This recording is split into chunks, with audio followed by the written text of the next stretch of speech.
السلام علیکم ورحمۃ اللہ وبرکاتہ نحمدہ ونصلی علی رسولہ الکریم اما بعد۔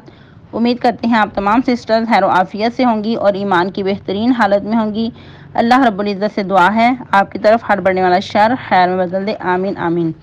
پیاری سسٹرز، ہم لوگ سورہ آل عمران کی آیہ مبارکہ 154 تک ترجمہ تفسیر پڑھ چکے تھے۔ آیہ مبارکہ 154 کی تفسیر ابھی جاری تھی، تو آج کا لیسن اسی آیہ مبارکہ سے کنٹینیو کریں گے اور نیکسٹ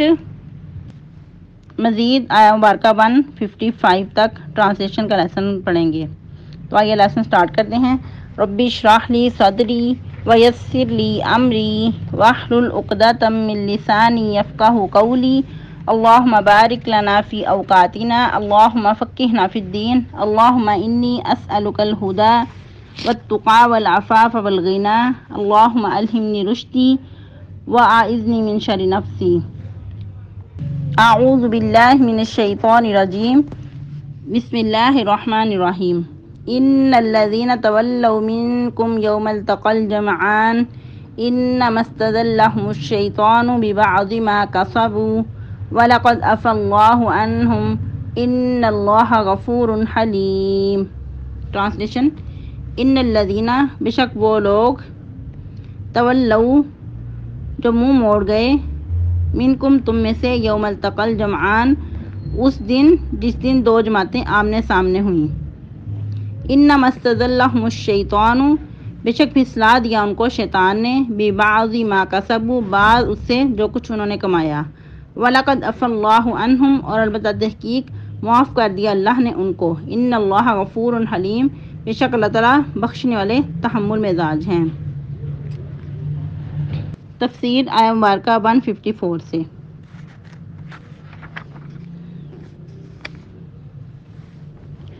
ثم انزل علیکم من بعد الغم امنة نعاسا یغشی طائفة منکم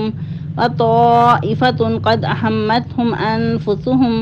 یظنون باللہ غیر الحق ظن الجاہلیہ۔ جیسا کہ ہم لوگ غزوہ احد کے بارے میں پڑھ رہے تھے، ہمارا یہی ٹاپک جاری تھا، تو اس میں ہم نے اسی آیہ مبارکہ میں پڑھا کہ جب صحابہ کرام غزوہ احد میں شکست سے دو چار ہوئے، اس کے بعد اللہ رب العزت نے ان کے حال پہ رحم کرتے ہوئے ان کو ایک امن والی اونگ عطا کر دی کہ صحابہ کرام یعنی کہ صفیں باندھ کے کھڑے تھے، اس کے باوجود ان پہ اونگ طاری تھی، وہ کھڑے کھڑے ہی اونگ رہے تھے، جس طرح کہ اس میں واقعہ بھی بتایا گیا۔ سیدنا ابو طلحہ رضی اللہ تعالیٰ عنہ فرماتے ہیں کہ میں نے سر اب اٹھا کے دیکھا تو تمام لوگ اونگ رہے تھے اور اپنی ڈالوں کے سہارے اپنے سروں کا سہارا دے کر کھڑے تھے، اور کہتے ہیں میں بھی اونگنے والوں میں شامل تھا، میں اپنی تلوار بار بار تھامتا تو وہ پھر بار بار میرے سے ہاتھ سے پھسل رہی تھی۔ جنگ احد کے بارے میں مزید کچھ جھلکیاں دیکھ لیتے ہیں، اسی سے ریلیٹڈ اور بھی بہت سارے واقعات ہیں، ان میں سے ایک تو مزید دیکھ لیتے ہیں۔ جیسا کہ ایک واقعہ ملتا ہے کہ جب یہ معرکہ جاری تھا اس وقت، جیسا کہ پہلے بھی آپ لوگوں کو بتایا گیا کہ ابو سفیان اس وقت ابھی مسلمان نہیں ہوئے تھے، تو انہی کی قیادت میں کفار کا جو لشکر تھا وہ ادھر صف میں کھڑا تھا۔ تو اس وقت جب یہ بغدڑ مچی اور یہ افواہ جاری ہوئی کہ نبی صلی اللہ علیہ وسلم نعوذ باللہ استغفر اللہ شہید کر دیے گئے ہیں، تو اس وقت ابو سفیان نے 3 بار آواز دی، اے لوگو کیا محمد زندہ ہیں؟ تو نبی صلی اللہ علیہ وسلم نے صحابہ کرام کو اشارہ کیا کہ آپ نے کوئی جواب نہیں دینا، آپ لوگ خاموش رہیں۔ پھر اس نے آواز دی کہ کیا ابو قحافہ کے بیٹے موجود ہیں، یعنی کہ ان کی مراد سیدنا ابو بکر صدیق تھے۔ پھر اس نے پکارا 3 بار کہ کیا خطاب کے بیٹے زندہ ہیں، یعنی کہ عمر فاروق رضی اللہ تعالیٰ عنہ کے بارے میں کہا۔ پھر اپنے ساتھیوں کی طرف متوجہ ہو کے کہنے لگا یہ سب تو مارے گئے، لیکن سیدنا عمر فاروق رضی اللہ تعالیٰ عنہ، جیسا کہ آپ لوگوں کو پتہ ہے کہ بہت جلالت والے تھے، وہ چپ نہ رہ سکے، تو اس وقت پکار کر کہنے لگے اے اللہ کے دشمنوں، تم جھوٹ بولتے ہو، جس کے تم نے نام لیے ہیں وہ سب کے سب زندہ ہیں، اور ابھی تمہارا برا دن آنے والا ہے۔ اس وقت ابو سفیان کہنے لگا، اچھا آج بدر کے دن کا بدلہ ہونے والا ہے، یعنی کہ بدر کے دن جو کفار کے یعنی کہ سرگنے مارے گئے تھے، وہ للکار کے کہنے لگا کہ اچھا آج کا دن جو ہے وہ بدر کے دن کا بدلہ ہے۔ اور پھر اس نے کہا کہ لڑائی تو ڈولوں کی طرح ہے، کبھی اس طرف کبھی اس طرف، یعنی کہ کبھی یہ پلہ باری اور کبھی ان کا پلہ باری۔ جس طرح کہ ایک اور واقعہ ملتا ہے کہ ابو سفیان ادھر ہرقل بادشاہ کے ساتھ مکالمہ ہوا، اس وقت اس نے کافی زیادہ یعنی کہ سوال و جواب کیے، ان کے درمیان کافی گفتگو ہوئی۔ تو اس وقت اس نے پوچھا ہرقل نے کہ تمہارا جنگ کا معاملہ کیسا ہے؟ تو اس وقت ابو سفیان نے کہا کہ یہ ڈول کی طرح ہے، کبھی ان کا پلہ باری اور کبھی ہمارا پلہ باری، یعنی کہ مراد اس سے غزوہ بدر اور غزوہ احد تھا کہ غزوہ بدر میں اگر ہمارے مارے گئے تو اسی طرح غزوہ احد میں مسلمانوں کے شہید کیے گئے۔ تو ادھر یہی ابو سفیان نے کہا کہ جنگ تو ڈولوں کی طرح ہے، کبھی اس طرف کبھی اس طرف۔ پھر اس نے للکار کا کہا کہ تم اپنے مقتولین میں سے مسلح کیا ہوا دیکھو گے، لیکن اس نے کہا کہ جس کا میں نے حکم نہیں دیا، یعنی کہ میں نے ایسا کرنے کا حکم نہیں دیا تھا، اور نہ ہی میں اس چیز کو برا سمجھتا ہوں، یعنی کہ اگر ایسا ہو گیا تو میں اس کو غلط بھی نہیں کہتا۔ جیسا کہ آپ لوگوں کو پتہ ہے کہ بہت سارے صحابہ کرام اس جنگ میں ان کے ہاتھ پاؤں ناک کاٹے گئے تھے، یعنی کہ اعضاء کا کاٹنا ان کو اسی چیز کی طرف اس کا اشارہ تھا ابو سفیان کا۔ جیسا کہ سید الشہداء سیدنا حمزہ رضی اللہ تعالیٰ عنہ کا بھی انہوں نے یہی کیا تھا، تو ان کو پھر ایک گٹری کے شکل میں یعنی کہ ایک کپڑے کے اندر ان کے سارا یعنی کہ بدن مبارک کو باندھ کر یعنی کہ ان کے اندر اکٹھا کر کے تو پھر ان کو اس طرح گٹری کی شکل میں دفنایا گیا تھا۔ پھر اس نے 2 بار حبل کا نعرہ لگایا، یعنی کہ ابو سفیان اس وقت مسلمان نہیں تھے، اس نے اس وقت حبل کا نعرہ لگایا، یعنی کہ ہمارا حبل جیسے کہتے ہیں کہ زندہ آباد۔ تو نبی صلی اللہ علیہ وسلم نے پھر صحابہ کرام کو اس وقت کہا کہ اسے تم جواب کیوں نہیں دیتے؟ تو صحابہ کرام نے پوچھا، اللہ کے رسول صلی اللہ علیہ وسلم ہم اسے کیا جواب دیں؟ فرمایا کہ اللہ ہی سب سے بلند و بالا ہیں اور اللہ ہی کی شان کے لائق ہے کہ اس کے لیے اس طرح نعرے بازی کی جائے۔ پھر ابو سفیان نے پکارا، ہمارا تو عزا بھی ہے جو کہ تمہارے پاس نہیں ہے۔ تو اس وقت پھر نبی صلی اللہ علیہ وسلم نے فرمایا کہ تم اسے جواب کیوں نہیں دیتے؟ صحابہ کرام نے پوچھا کہ ہم اسے کیا جواب دیں؟ تو نبی صلی اللہ علیہ وسلم نے فرمایا کہ تم یوں کہو کہ اللہ ہی ہمارا کارساز ہے لیکن تمہارا کوئی کارساز نہیں ہے، یعنی کہ اللہ مولانا اور تمہارا کوئی مولا نہیں ہے۔ اس طرح ان کے درمیان مکالمہ ہوا اور جو کفر کی قوت تھی وہ ٹوٹ گئی۔ اللہ کا نعرہ جب لگایا گیا، اور جیسا کہ یہ مسنون طریقہ بھی ہے کہ جنگ کے موقع پہ نعرہ بازی کی جا سکتی ہے۔ اور مزید جیسا کہ آپ کو پہلے بھی بتایا گیا کہ نبی صلی اللہ علیہ وسلم کے دندان مبارک شہید ہوئے اور آپ صلی اللہ علیہ وسلم کو بہت گہرے زخم بھی آئے، اور ہود کی جو کڑیاں تھی وہ آپ صلی اللہ علیہ وسلم کے چہرے مبارک میں دنس گئیں، اور ان کو سیدنا ابو عبیدہ بن جراح نے اپنے دندان مبارک سے نکالا، اور اسی وجہ سے ان کے دندان گر گئے، اور صحابہ کرام کہتے ہیں کہ ان کے بعد ان کے حسن میں مزید اضافہ ہو گیا۔ تو اس وقت پھر ایک صحابی ہیں سہل بن سعد سعدی رضی اللہ تعالیٰ عنہ فرماتے ہیں کہ نبی صلی اللہ علیہ وسلم کے زخم مبارک پر راکھ لگا کر یعنی کہ ان کا علاج کیا گیا، مرہم پٹی کی گئی۔ یہ کام کس نے کیا؟ سیدنا علی رضی اللہ تعالیٰ عنہ نے اور فاطمہ رضی اللہ تعالیٰ عنہا نے۔ اور سیدہ فاطمہ رضی اللہ تعالیٰ عنہا آپ صلی اللہ علیہ وسلم کے مبارک یعنی کہ خون جو لگا ہوا تھا آپ کے چہرے مبارک سے وہ دھو رہی تھی، اور ایک چٹائی کا ٹکڑا جلا کر اس کی راکھ بنا کر آپ کے زخموں پہ لگایا گیا تاکہ خون جو نکل رہا ہے وہ رک جائے۔ یہ ایک مرہم پٹی کے طور پہ یہ کام کیا گیا۔ اور آج تو جدید ہمارے ہاں علاج معالجے ہیں، لیکن پہلے یہ نسخہ یعنی کہ آزمایا جاتا تھا، جو عموماً ہمارے گھروں میں جالا وغیرہ لگ جاتا ہے اس کے ذریعے بھی علاج کیا جاتا تھا، یا پھر یہ راکھ ہوتی ہے لکڑی وغیرہ کی، اس کے بھی علاج کیا جاتا تھا۔ مرہم کے طور پہ اس کو استعمال کیا جاتا تھا۔ تو اس وقت بھی یہ کام سیدنا علی رضی اللہ تعالیٰ عنہ نے اور فاطمہ رضی اللہ تعالیٰ عنہا نے مل کر، پہلے سیدنا علی رضی اللہ تعالیٰ عنہ اپنی ڈال میں پانی بھر کر لائے اور سیدہ فاطمہ رضی اللہ تعالیٰ عنہا نے ساتھ مل کر آپ صلی اللہ علیہ وسلم کے منہ مبارک کو دھویا اور پھر راہ کے ساتھ آپ صلی اللہ علیہ وسلم کے جو زخم مبارک تھے ان کو پھر راہ کے ساتھ بھر دیا۔ کل کے لیسن میں ہم نے یہ بھی پڑھا کہ اللہ رب العزت نے ان پہ اونگ طاری کی اور ان کو دوبارہ سے کام کرنے کے قابل بنایا، اور پھر ایک جماعتوں میں سے ایسی بھی تھی جن کو اپنی جان کے لالے پڑے تھے اور وہ اللہ کے بارے میں ناحق جاہلیت کے گمان کر رہی تھی۔ جیسا کہ بعض اوقات کچھ لوگ قومی حمیت کی وجہ سے ساتھ لگ جاتے ہیں، ان کا اپنا مقصد نہیں ہوتا، اسی طرح کچھ صحابہ کرام کے ساتھ ان کے جیسے دیکھا دیکھی کچھ رشتہ داروں کی وجہ سے یا کچھ اور کچھ یعنی کہ جو یعنی کہ قریب کے لوگ ہوتے ہیں قومی حمیت کی وجہ سے وہ بھی ساتھ لگ گئے تھے، تو لیکن وہ ایمان کے کمزور تھے یا منافقین میں سے بھی تھے، تو وہ اس طرح کی باتیں کر رہے تھے کہ کیا ہمارا اس میں کچھ بھی اختیار نہیں ہے، یا پھر جو کمزور ایمان والے تھے ان کو ابھار رہے تھے کہ یہ کیا ہوا کہ تمہارا اتنا بھی حق نہیں ہے کہ تم کچھ اپنی مرضی سے کچھ کر سکو، اور تمہیں یہ آج جو شکست کا یعنی کہ سامنا کرنا پڑا ہے یہ تو تم لوگوں پہ ظلم ہے، یا پھر اگر یہ سچے نبی ہوتے تو اس طرح نہ یہ ہوتا، یعنی کہ ان کے دین کے بارے میں ہی بدظن کر رہے تھے۔ اللہ تعالیٰ نے فرمایا کہ تم کہہ دو کہ سارے کے سارے معاملات اللہ کے اختیار میں ہیں، وہ چھپا رہے تھے اپنی جانوں میں جو تمہارے سامنے ظاہر نہیں کر رہے تھے، آپس میں تو چپکے باتیں کر رہے تھے لیکن سرگوشی والے انداز میں آپ کے سامنے ان چیزوں کو ظاہر نہیں کرنا چاہتے تھے۔ اور پھر وہ مزید کہہ رہے تھے کہ اگر ہمارے پاس رہتے تو تم اس طرح ذلیل و خوار ہو کر نہ مرتے، نہ ادھر تمہیں ذلت کا سامنا کرنا پڑتا اور نہ تمہارے جو ساتھی مارے گئے ہیں وہ مرتے۔ اللہ تعالیٰ فرماتے ہیں کہ آپ کہہ دیجیے لو کنتم فی بیوتکم، اگر تم مضبوط قلعوں میں بھی بند ہوتے، ایک اور یعنی کہ سورہ نساء میں آتا ہے کہ اگر تم مضبوط قلعوں میں بھی بند ہوتے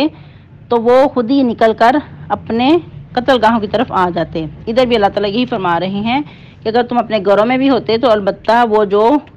یعنی کہ جن کا مارا جانا لکھا گیا ہے وہ اپنے قتل گاہوں کی طرف آ جاتے۔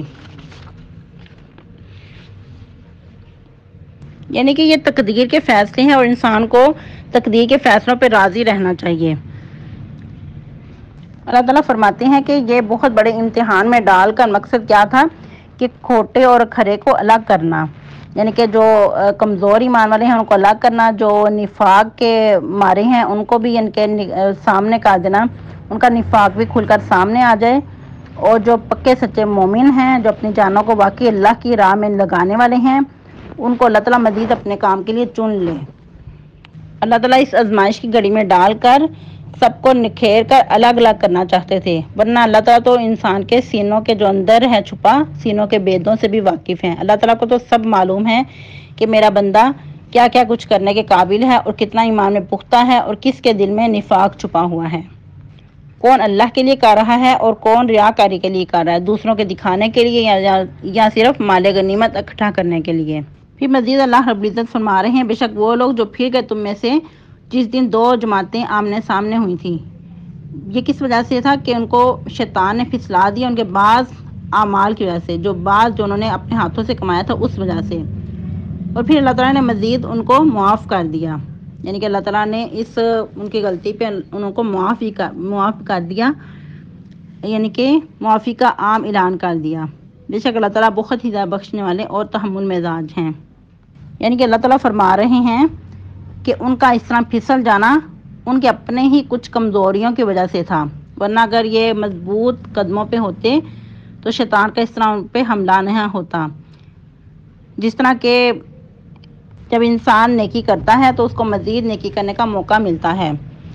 یوں کہنے کہ خیر سے خیر پھوٹتی ہے، انسان ایک خیر کا کام کرتا ہے تو اس کو مزید اور کام کرنے کا موقع ملتا ہے۔ اللہ نہ کرے اس کے برعکس اگر انسان گناہ کرتا ہے تو مزید گناہ کے دروازے کھلتے جاتے ہیں۔ تو جب اس وقت صحابہ کرام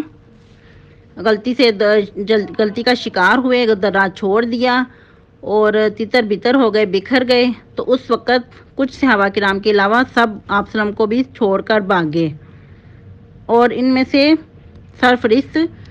13 یا 14 مسلمان رہ گئے تھے، جن میں سے 7 مہاجرین تھے اور 7 انصار تھے۔ مہاجرین میں سے سیدنا ابو بکر صدیق، سیدنا عمر فاروق، سیدنا علی رضی اللہ تعالیٰ عنہ، سیدنا طلحہ، عبید اللہ، سیدنا عبد الرحمن بن عوف، سیدنا زبیر بن عوام، سیدنا سعد بن ابی وقاص اور سیدنا عثمان غنی بھی تھے۔ بلکہ سیدنا عثمان غنی رضی اللہ تعالیٰ عنہ تو راہ فرار اختیار کر رہی تھی، جس طرح آپ کو پہلے بھی بتایا گیا، لیکن اللہ تعالیٰ نے ان کے قصور معاف کر دیا۔ جو ان سے غلطی ہوئی اس وقت انسانی ناطے ہونے، تو اللہ تعالیٰ نے ان کو معاف کر دیا۔ جیسا کہ ہم نے پہلے بھی پڑھا تھا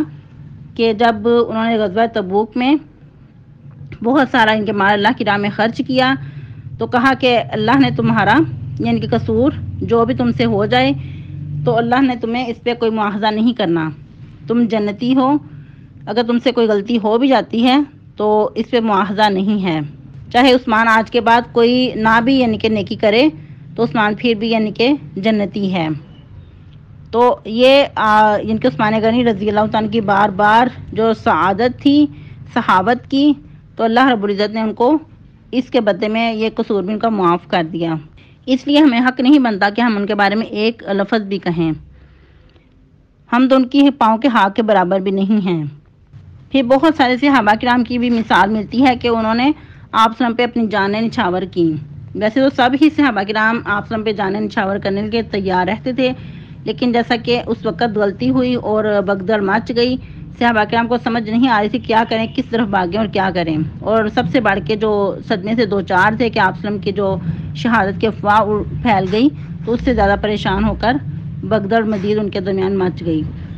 تو ان میں سے کچھ صحابہ کرام ایسے تھے جو آپ صلی اللہ علیہ وسلم کے پاس یعنی کہ اس وقت ہماتن آپ صلی اللہ علیہ وسلم کے پاس تھے، سینہ تان کے آپ کی حفاظت کے لیے مامور تھے۔ تو 2 صحابہ کرام کے بارے میں یہ ملتا ہے کہ وہ اس وقت آپ صلی اللہ علیہ وسلم کے پاس آپ صلی اللہ علیہ وسلم کے سامنے ڈٹ کر کھڑے رہے۔ وہ کون سے صحابہ کرام تھے؟ سیدنا طلحہ رضی اللہ تعالیٰ عنہ اور سیدنا سعد بن ابی وقاص رضی اللہ تعالیٰ عنہ۔ جیسا کہ اوپر بھی ہم نے ذکر کیا، سیدنا طلحہ بن عبید اللہ یہ آپ صلی اللہ علیہ وسلم کے سامنے بالکل بھی یعنی کہ نہیں ہٹے، آپ صلی اللہ علیہ وسلم کے سامنے ڈٹ کر کھڑے رہے کہ کہیں دشمن کا تیر نہ لگے، اگر تیر لگے بھی تو ہم اپنے سینے پہ لے لیں اور آپ صلی اللہ علیہ وسلم کی حفاظت رہے۔ اور اس پہ سیدنا علی رضی اللہ تعالیٰ عنہ فرماتے ہیں کہ پھر میں نے اس کے بعد کبھی یہ نہیں دیکھا کہ آپ صلی اللہ علیہ وسلم نے سیدنا سعد بن ابی وقاص کے علاوہ کسی اور کو یہ کہتے سنا ہو کہ فدا کا ابی و امی، کہ تم پر میرے ماں باپ فدا ہوں۔ اس وقت آپ مسلسل فرما رہے تھے، اے سعد تیر چلاؤ میرے ماں باپ تم پر قربان ہوں، مزید تیر چلاؤ تم پر میرے ماں باپ قربان ہوں، تم پر میرے ماں باپ فدا ہوں۔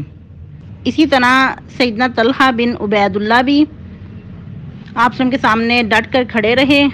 اور آپ بھی بہت یعنی کہ تیر انداز سے ماہر تھے اس میں، تو جو بھی آپ کے پاس سے گزرتا تو کہتے کہ طلحہ کو تیر دو۔ اسی طرح مارکا جاری تھا اور کفار کی طرف سے مسلسل تیر آ رہے تھے، اور اس وقت شاید طلحہ رضی اللہ تعالیٰ عنہ کے پاس ڈال بھی نہیں تھی، تو انہوں نے یعنی کہ اپنا ہاتھ ہی آگے کر لیا تیر کو یعنی کہ روکنے کے لیے، جو آپ صلی اللہ علیہ وسلم کی طرف تیر آ رہے تھے اس کو روکنے کے لیے اپنے ہاتھ کو ڈال کے طور پہ استعمال کیا، اور تیر سیدنا طلحہ رضی اللہ تعالیٰ عنہ کے ہاتھ پہ آ کر لگا تو ان کا ہاتھ شل ہو گیا یعنی کہ فالج زدہ ہو گیا۔ اس کے بعد پھر ان کا ہاتھ یعنی کہ کام نہیں کرتا تھا۔ جب ایک ہاتھ یعنی کہ اس طرح ڈال کے لیے استعمال کیا تو وہ جب زخمی ہو گیا اور بالکل ایسے لگا کہ اب فالج زدہ ہو گیا ہے، تو انہوں نے اپنا دوسرا ہاتھ بھی آپ صلی اللہ علیہ وسلم کے دفاع کے لیے آگے کر دیا۔ سبحان اللہ، یہ تھی ان کے یعنی کہ قربانیاں، اور آپ صلی اللہ علیہ وسلم کے لیے جان قربان کرنے کے لیے ہمیشہ تیار رہتے تھے۔ یاد رہے کہ جو اللہ رب العزت فرما رہے ہیں وَلَقَدْ عَفَا اللَّهُ عَنْهُمْ، البتہ تحقیق اللہ نے ان کو معاف کر دیا۔ تو اب جو صحابہ کرام سے اس وقت غلطی ہو گئی، ان کی ایک غلطی کی وجہ سے فتح شکست میں بدل گئی، تو ہمیں حق نہیں بنتا کہ ہم ان کے بارے میں ایک لفظ بھی کہیں۔ ہمارے لیے وہ محسن ہیں، ہمارے لیے وہ جلیل القدر صحابہ کرام میں سے ہیں، اور جب اللہ رب العزت نے ان کے لیے معافی کا اعلان کر دیا تو پھر ہمیں بالکل بھی یہ کہنے کا حق نہیں بنتا کہ وہ انہوں نے کیوں اس طرح غلطی کی، یا پھر پتہ نہیں انہوں نے کیوں غلطی کی، یا وہ مال کے پیچھے بھاگ گئے تھے، یا وہ لالچ میں آ گئے تھے۔ وہ انسانی ناطے ہونے سے غلطی ہو گئی ان سے، لیکن وہ اللہ کی طرف فوراً پلٹ آئے۔ اور انسانی نیچر یہی ہے کہ انسان سے غلطی ہو جائے تو فوراً اللہ کی طرف رجوع کرے، اللہ کی طرف پلٹے۔ اور یہی مثال سیدنا آدم علیہ السلام کی اور دوسری طرف ابلیس کی ہے۔ سیدنا آدم علیہ السلام سے غلطی ہو گئی، انہوں نے معافی مانگی، اللہ کی طرف رجوع کیا تو اللہ تعالیٰ نے ان کو معاف کر دیا۔ آج کے لیے اتنا ہی کافی ہے۔ ہمارا لیسن آئے مارکا 155 تک، تو آپ لوگوں نے اچھے سے یاد کرنا ہے اور سنانا بھی ہے۔ اور رمضان مبارک کے لیے ویلکم کرنے کے لیے بھرپور تیاری جاری رکھیں، اور اس کے علاوہ نمازوں کی پابندی کریں، نمازوں کو بہت اچھے طریقے سے ادا کریں، صبح شام کے اذکار کی پابندی کریں، کثرت تلاوت قرآن کریں، اور دعا کرتے رہیں کہ اللہ رب العزت خیر و عافیت سے ہمیں یہ رمضان مبارک عطا کرے۔ اس رمضان مبارک میں ہم داخل ہو رہے ہیں تو اللہ تعالیٰ خیر و عافیت سے ہمیں یہ نعمت عطا کرے، اور اسپیشلی جو عافیت کی دعائیں ہیں وہ پڑھتے رہیں۔ سبحانک اللہم ربنا و بحمدک نشہد ان لا الہ الا انت نستغفرک و نتوب الیک۔ والسلام علیکم ورحمۃ اللہ وبرکاتہ۔